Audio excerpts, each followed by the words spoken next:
Isaías 44, versículo 3, o Senhor diz assim: porque derramarei água sobre o sedento. Tem sedento de Deus aqui? Tem gente com sede de Deus neste lugar? Está muito fraco esse glória a Deus. O povo está nos ouvindo pela internet. Os que estão nos ouvindo é porque não podem mesmo, não puderam mesmo vir, porque eu não posso crer que um crente de verdade fica em casa, não é? No sofá, acompanhando um culto online, porque aí ele só assiste, não é? Mas se um crente dedicado, consagrado, cheio do Espírito de Deus, que tem entendimento e revelação desses tempos, não perde a oportunidade de estar no templo, até porque tem gente nos ouvindo pela internet, em outras cidades, lamentando porque na sua cidade não tem sido possível se reunir, a igreja se reunir em culto como nós estamos fazendo. Então quem tem a oportunidade não pode perder, abrir mão desta ocasião, abrir mão de estar na casa de Deus. Então, eu vou contar até 3 e você vai dar glória a Deus, daquele que vai estrondar tudo. Aleluia. 1, 2, 3. Oh, glória a Deus. Aleluia. E o Senhor diz a sua palavra: porque derramarei água sobre o sedento e torrentes sobre a terra seca, derramarei o meu espírito sobre a tua posteridade. Glória a Deus. Há uma promessa de derramar do Espírito de Deus sobre a sua vida, mas há uma promessa também de derramar sobre a nossa descendência. Louvado seja Deus, dão glória a Deus. A minha bênção, liberarei da minha bênção sobre os teus descendentes. Aleluia.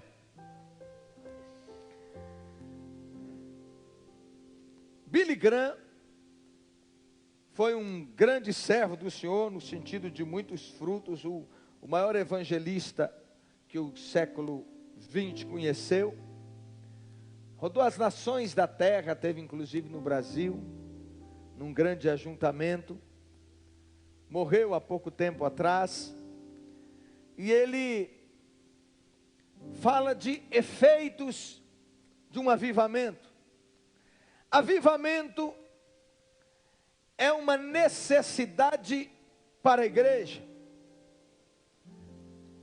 De tempos em tempos nós temos a necessidade de soprar, ou de que seja soprado as cinzas, para expurgar as cinzas, para que a brasa volte novamente a queimar.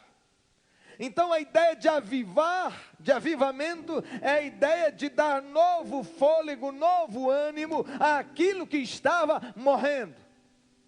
Falando de igreja, muitas vezes o Senhor na sua palavra fala sobre a necessidade de avivamento.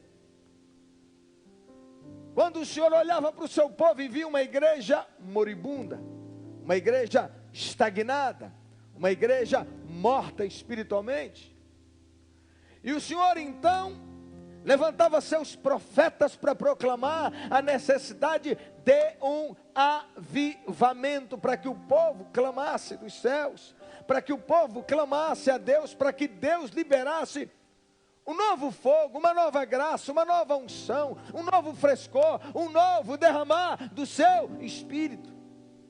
No capítulo 64, do mesmo livro de Isaías, o profeta diz: ó, se fendesses os céus e descesse sobre nós como fogo desce sobre a lenha e queima.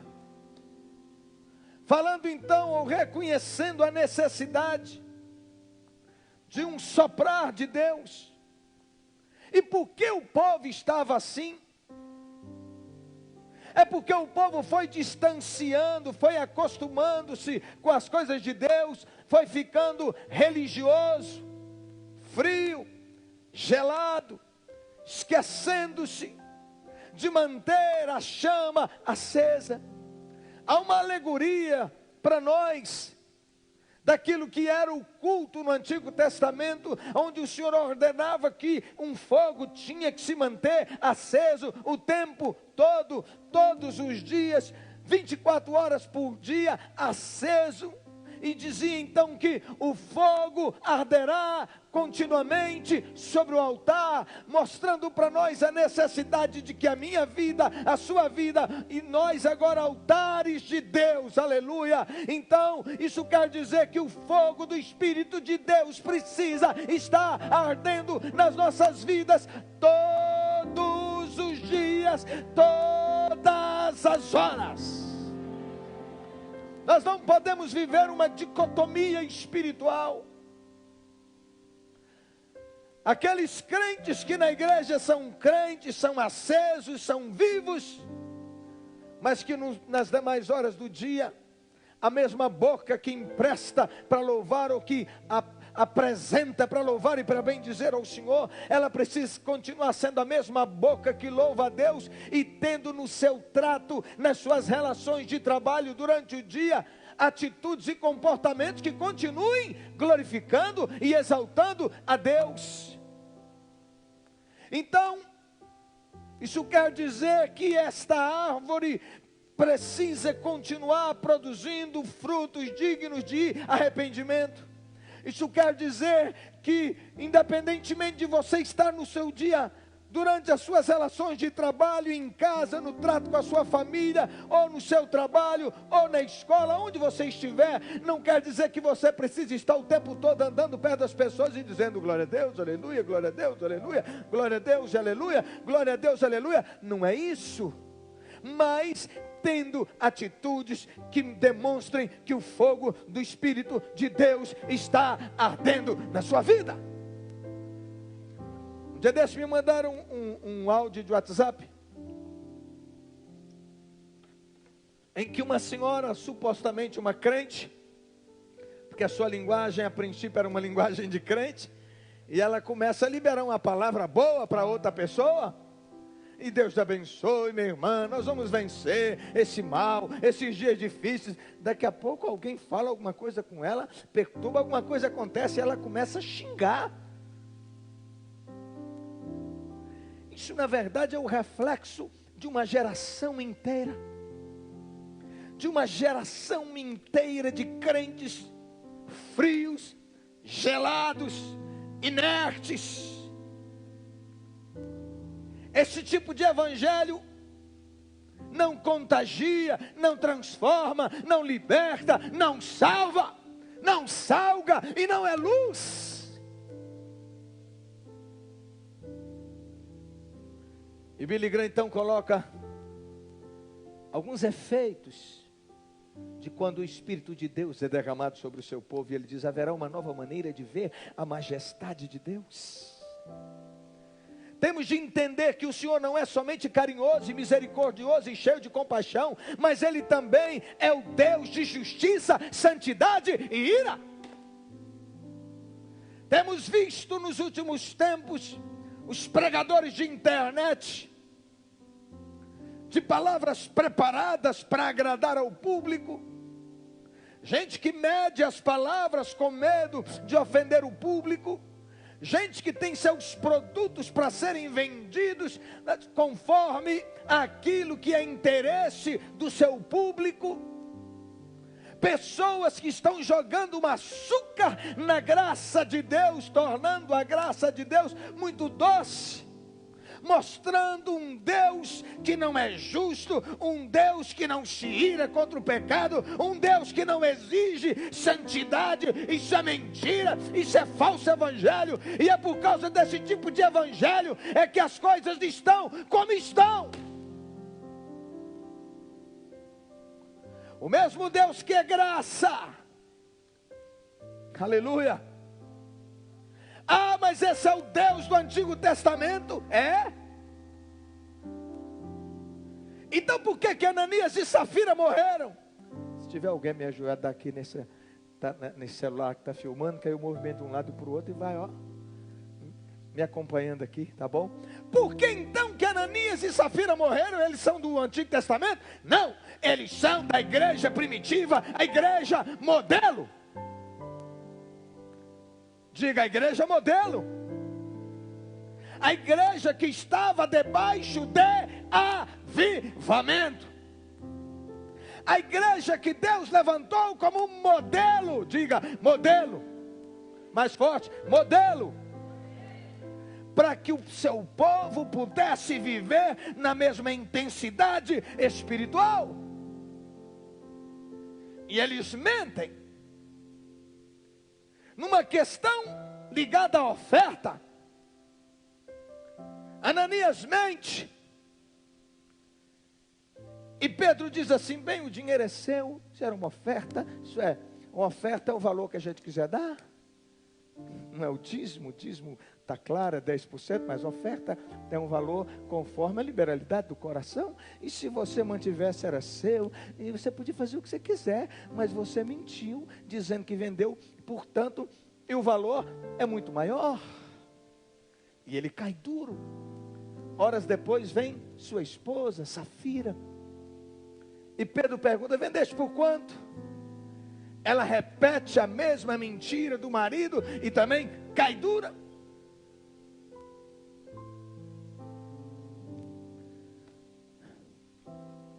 Herodes, também no Novo Testamento, é outro que não consegue dividir a glória e liberar a glória a Deus e também recebe juízo de Deus, e assim nós vemos inúmeras vezes. Deus é o Deus da graça e é por causa dela que nós estamos vivos. Glória a Deus. Esse aqui, Ronildinho, não é merecedor de estar em pé e de estar nesse lugar confrontando vocês, mas é por causa da graça de Deus. Diga, graça de Deus, favor e merecido. Eu não mereço. Aleluia. Glória a Deus. Portanto,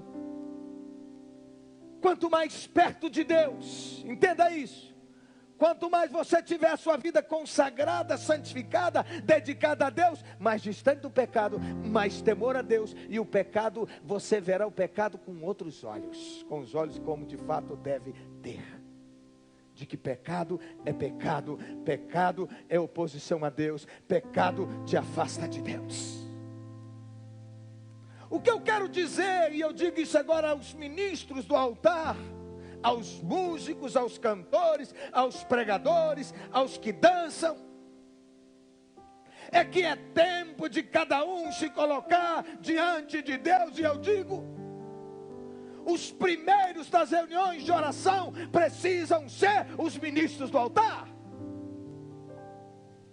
Pode ouvir um glória a Deus, igreja? Os primeiros precisam ser esses. Porque era o levita que conduzia a arca, o sacerdote que conduzia em tempos de guerra, eles é que davam os passos, eles que estavam à frente. Rodeando as muralhas eram eles. No tempo de Josafá foram eles. E nós não podemos ter no altar um show de música. Nós não estamos num teatro e não viemos aqui para isso, mas nós queremos que os nossos irmãos que estão no altar sejam boca de Deus para liberar graça de Deus, para nos abençoar e nos confrontar a uma vida na presença de Deus. Ai, como meu coração arde, queima, quando às vezes na igreja a gente olha de um lado e para o outro e não vê o povo se quebrantando diante de Deus. Eu acho que eu, na condição de pastor, e vocês, ministros do altar, nessas horas nós precisamos parar tudo, nos ajoelharmos, chorarmos e pedir: tem misericórdia, Deus, transforma minha vida, Deus, limpa meu coração, Deus, muda meu coração, me amadureça, meu Deus, olha para mim e vê se tem algum caminho mau, porque eu não estou sendo o canal do Senhor para que o povo veja a tua glória na minha vida.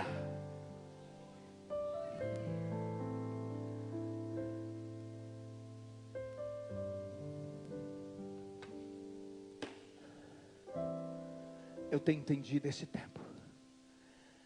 E tenho orado mais do que orava, tenho buscado mais do que buscava. Porque pelo menos há mais de 2 anos eu venho gemendo e vejo um povo religioso. Um povo que se vir no culto está bom, se não vir também não está importando. Um povo fazendo as coisas de forma mecânica. Um povo que parou de frutificar. Porque todo crente cheio do Espírito Santo, ele tem prazer de anunciar as boas novas do Evangelho de Deus. Ele tem prazer de estar na casa de Deus. Aquele que Davi diz: entrai por suas portas com ações de graças e nos seus atos com hinos de louvor. Ele está antenado, ele está ligado, ele está aceso. Isso é uma realidade aqui, é uma realidade em todas as igrejas brasileiras, é o contexto que eu conheço. Estive nos Estados Unidos pregando, é a mesma realidade. De um povo está gelado. Eu estive nos Estados Unidos numa igreja em que todas as crianças no culto, era uma igreja pequena, todas as crianças no culto, todas com celular, um smartphone na mão, enquanto o pessoal conduzia o louvor, eles estavam ali vendo desenhos, e eu como profeta, eu tive que confrontar, e o pastor nem ficou satisfeito.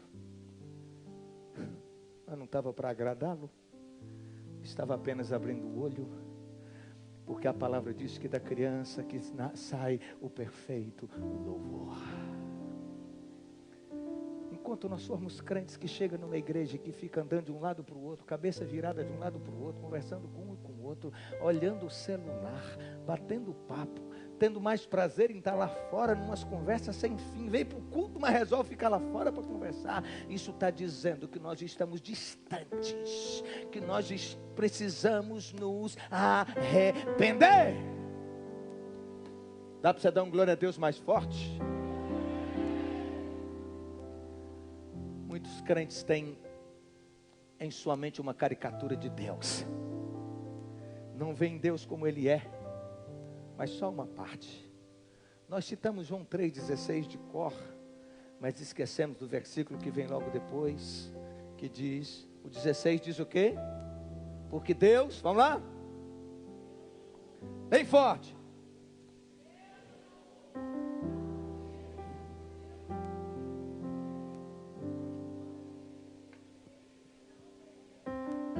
Tá feio, hein? O povo está ouvindo isso, hein? 1, 2, 3.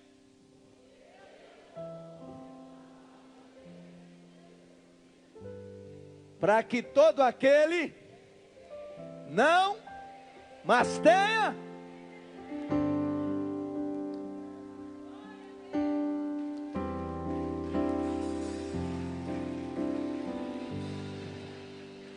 Mas o 18 diz assim: o que não crê já está julgado. A gente esquece do 18. Sabe o que é isso? É que aquele que não crê já recebeu a condenação. Se ele morrer sem Jesus, ele já vai para a perdição eterna. Será que a gente esqueceu isso? E se a gente sabe que essa é a verdade, por que nós não pregamos com ênfase, com choro, com gemido, com entusiasmo, com vida, para que as pessoas não pereçam, a começar da nossa casa?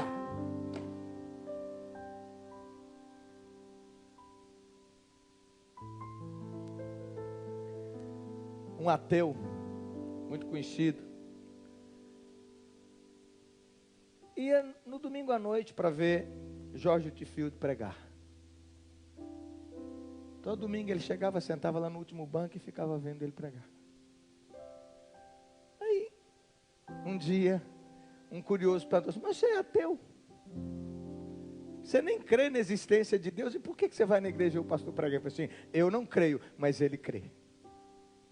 Isso é, ele prega com tanta ênfase, ele prega com tanto amor, ele prega com seus poros, ele prega com a sua alma, ele prega com o seu corpo, ele prega com o seu espírito, ele prega! Meu Deus!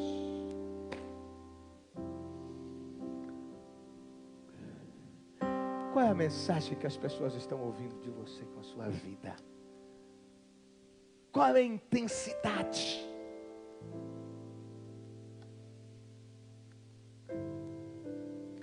A compaixão não é completa em si mesmo, mas ela tem de ser acompanhada de justiça inflexível e ira contra o pecado, além de um desejo de santidade. O que mais mexe com Deus não é o sofrimento físico, mas o pecado. Nós temos muito mais medo de dor física do que dos males morais. A cruz é evidência duradoura de que a santidade é para Deus um princípio pelo qual Ele está disposto a morrer. Deus não pode apagar a culpa sem que alguém tenha pago por ela. Foi o que Jesus fez na cruz do Calvário. Nós precisamos alcançar misericórdia e obtemos aos pés da cruz. Dê glória a Deus. E Billy Graham continua dizendo que haverá, como consequência do avivamento, haverá uma nova maneira de encarar a pecaminosidade do pecado. Isaías viu o Senhor sobre um alto e sublime trono, e as abas das suas vestes enchiam o templo, e os serafins se curvavam diante dele, exclamando: Santo, diga comigo, Santo, Santo, Santo, Santo, Santo, Santo é o Senhor dos exércitos. Essa é a visão que Isaías tem do templo, do ano em que morreu o rei Uzias.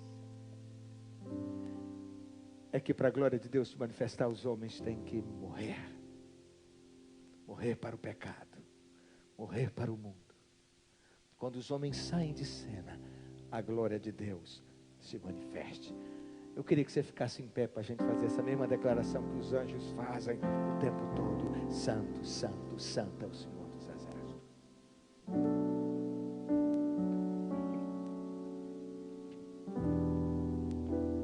1, 2, 3, erga suas mãos como se fossem as asas dos serafins e diga: Santo, Santo, Santo é o Senhor dos exércitos.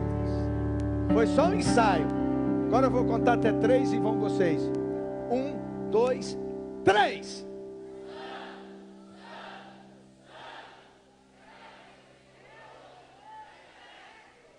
Está muito mal ensaiado. Pera. São só 3 vezes. Santo, santo, santo é o Senhor dos exércitos. Vamos fazer bonito porque Ele merece.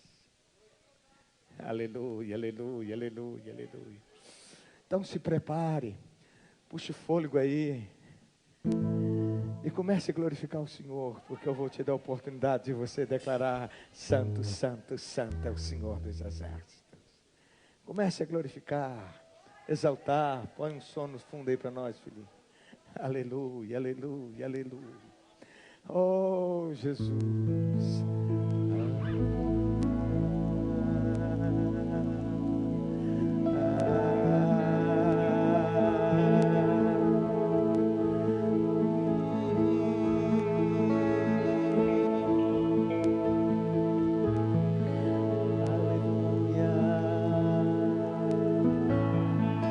A terra está cheia da tua glória. A terra está cheia da tua glória. Enche o templo. Erga suas mãos, igreja. Libere o melhor louvor. Libere a melhor adoração. Erga sua voz. Erga suas mãos. Erga as mãos diante daquele que é Senhor, daquele que é merecedor de todo louvor, de toda glória, de todo culto.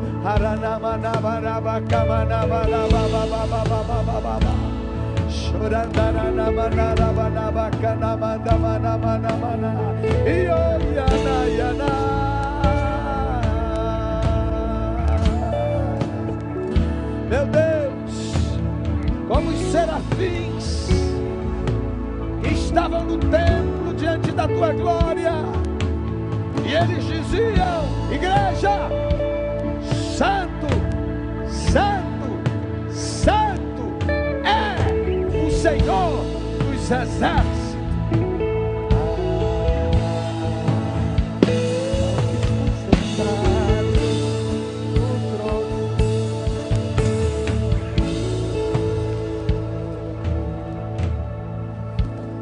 Sem parar de adorar, sente. Sem desligar da presença de Deus, sente. Aleluia. Então Isaías reconheceu sua própria insignificância e sua profunda dependência de Deus. Quando Simão Pedro, no lago da Galileia, viu que o próprio Senhor estava com ele no barco, ele disse: retira-te de mim, Senhor, porque sou pecador.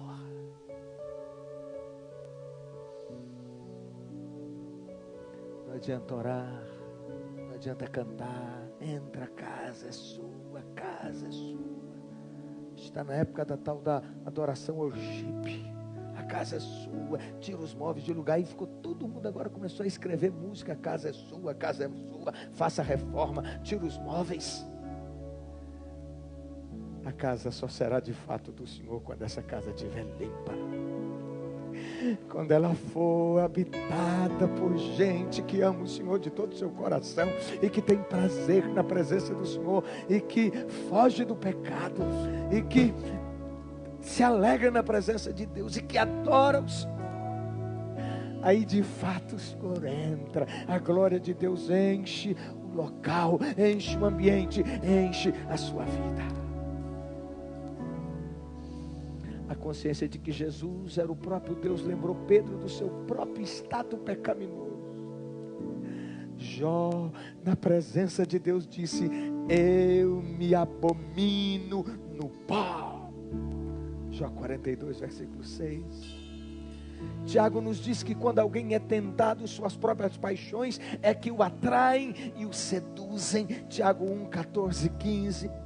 E seja qual for o seu desejo, ele dá luz ao pecado, e o pecado, quando praticado, leva à morte. Precisamos ver o pecado como ele realmente é. A maior visão de pecado que alguém pode ter é olhar para a cruz. Se Jesus Cristo teve de morrer pelos pecados, então o pecado era de fato negro e terrível diante de Deus. Quando nós nos voltarmos para Deus, igreja, buscando por avivamento, haverá ênfase na necessidade de arrependimento, de fé e de novo nascimento. Jesus veio pregando arrependimento e dizendo que quem não nasce de cima não pode ver o reino de Deus. Ele diz que os pecadores amam as trevas e não querem ver a luz, porque tem medo de que seus pecados sejam expostos e condenados.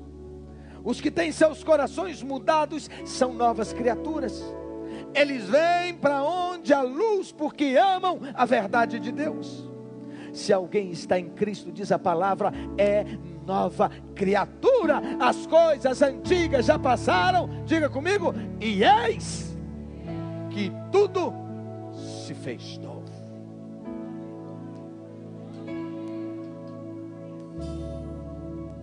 Em tempos de avivamento, nós gememos diante de Deus dizendo: muda, muda. Nós permitimos ser aconselhados, nós permitimos ser confrontados. Hoje nós temos uma geração de crentes que você não pode falar, porque eles não gostam, eles não recebem, eles não permitem ser confrontados.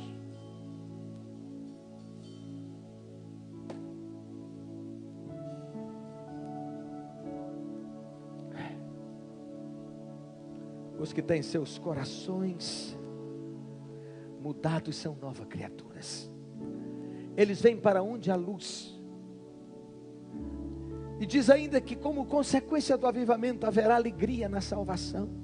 O salmista ora por avivamento, ele diz: para que em ti se regozije o teu povo. Salmo 85, versículo 6. Davi desejava que a alegria da salvação fosse restaurada. O propósito declarado de Jesus era que a alegria de vocês seja completa.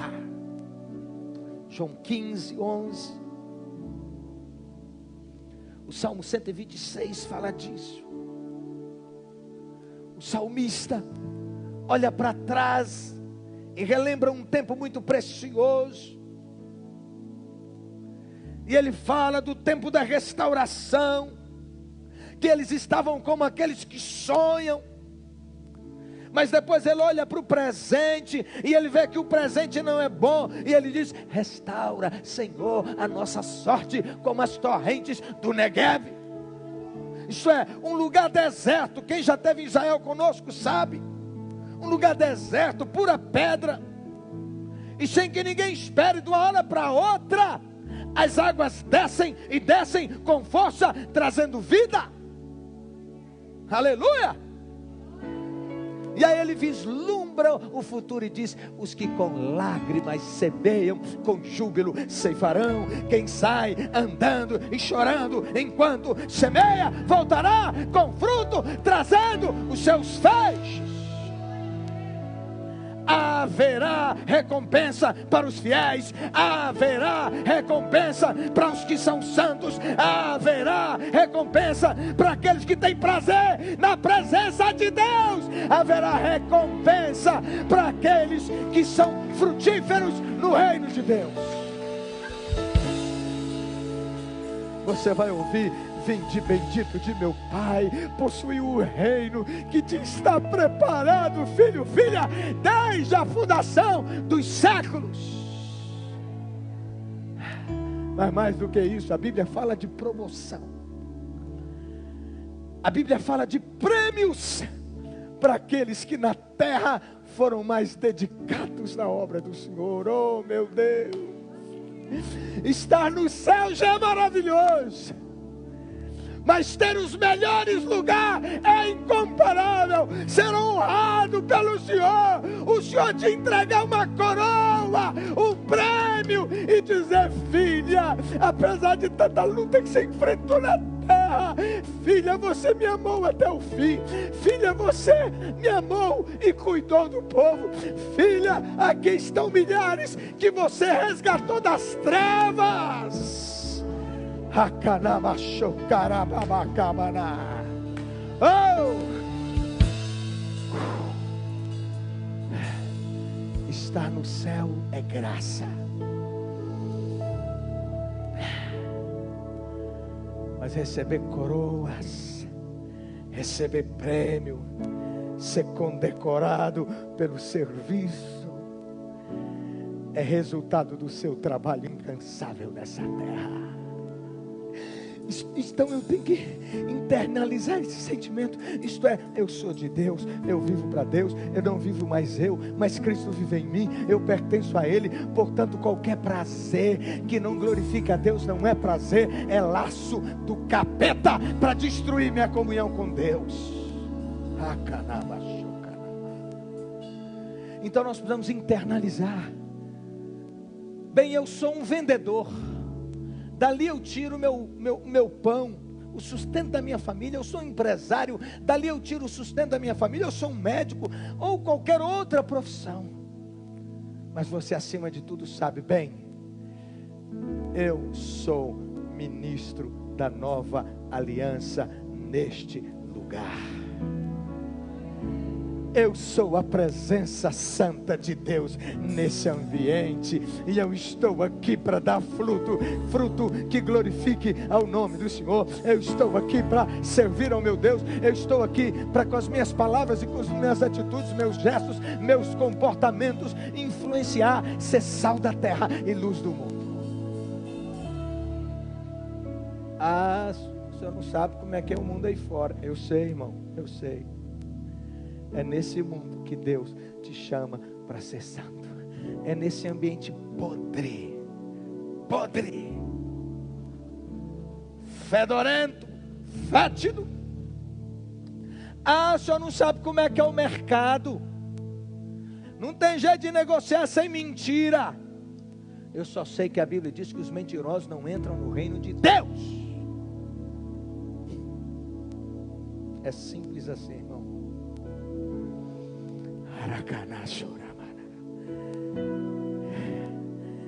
Em tempos de avivamento, essas coisas a gente não consegue praticá-las mais. Porque se praticar, você vai perder seu dia gemendo, chorando na presença de Deus e dizendo: me perdoa, me lava, me transforma, me liberta, me ajuda a te honrar, me ajuda a ser santo, me ajuda a ter a postura correta.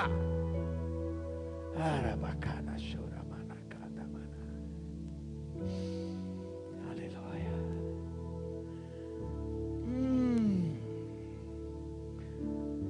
Quando Filipe foi para Samaria e provocou um grande avivamento ali, a Escritura diz que houve grande alegria naquela cidade. Avivamentos acontecem em tempos difíceis, em tempos de caos. É o que nós estamos. Temos visto nesse Brasil, nesse país, um presidente que as autoridades, os demais poderes têm feito de tudo para minar a autoridade dele. Onde o Supremo Tribunal Federal, o STF, diz que ele não tem autoridade para tomar decisões. Os prefeitos podem, os governadores podem, ele não. Onde o presidente da Câmara, Rodrigo Maia, e do Senado, Alcolumbre, tem tomado decisões frequentes para tirar todo o dinheiro que poderia estar nas mãos do governo federal para agir, para trazer para os estados e mais, sem que ninguém tenha que comprovar os gastos. Você sabia? Eu soube de um governador, não vou falar o nome dele aqui agora, de um grande estado da federação, que sem licitação ele comprou 5 milhões e 700 e tantos mil reais em radar para a sua cidade, com o dinheiro do Covid-19. Ao invés dele comprar respirador, o estado dele é um dos que mais tem morrido gente, ele comprou radares, aonde o povo nem andando está podendo. Isso é, aí eu te pergunto, comprou mesmo ou é só nota fiscal? Isso está acontecendo para todo lado, no país inteiro, os prefeitos fazendo farra. Você sabe que eu ouvi uma declaração essa semana de um grande empresário do Nordeste, esqueci o nome agora, um dos maiores empresários, riquíssimo, e ele dizendo que o prefeito da cidade dele, ele fala o nome da cidade, está no vídeo rodando para todo lado, e ele diz assim: o prefeito da minha cidade falou que essa quarentena só acaba depois que aprovar os 180 bilhões, liberando para os estados e para as prefeituras o povo para a gente poder administrar como quiser. Aí nós vamos liberar a quarentena. Essa gente, a maioria dos prefeitos e governadores, não estão preocupados se o povo vai morrer ou não. Você parou para pensar nisso? Você parou para pensar nisso? O que eles fazem é jogar nas costas do presidente, porque ele tem coragem de dizer: gente, o povo precisa voltar a trabalhar. Até que enfim, o diretor da OMS, Organização Mundial de Saúde, um nome feio, um africano lá, um nome feio, difícil, não vou tentar nem falar o nome dele. Estou com um vídeo dele, publiquei hoje no meu Facebook, e ele dizendo que os países da Ásia, da África e da América Latina não podem ter a mesma postura que os países de primeiro mundo, os países da Europa e da América têm de segurar o povo nas quarentenas, porque lá eles têm recursos, o povo tem recursos, e os países são de primeiro mundo, eles têm de grana para aguentar o povo em casa, mas os países de terceiro mundo, que é o caso do nosso, não tem. Fala para ficar de quarentena o povo que mora nas comunidades. Fala para quem mora numa comunidade que tem 4, 5, 6 pessoas dentro de um barracão assim, ó, de 3 metros por 3, ou 5, 6 metros quadrados, que eles têm que ficar ali dentro. Se não explode tudo, como ficar? Cadê o ambiente para ficar? Cadê a comida? É simples assim. Então nós estamos vivendo o tempo mais propício para um grande avivamento. Por isso, igreja, é que nós temos convocado vocês para orar, para jejuar, para se quebrar na presença de Deus, porque se nós não fizermos isso para ver uma intervenção divina, uma intervenção da glória de Deus, as coisas não vão mudar.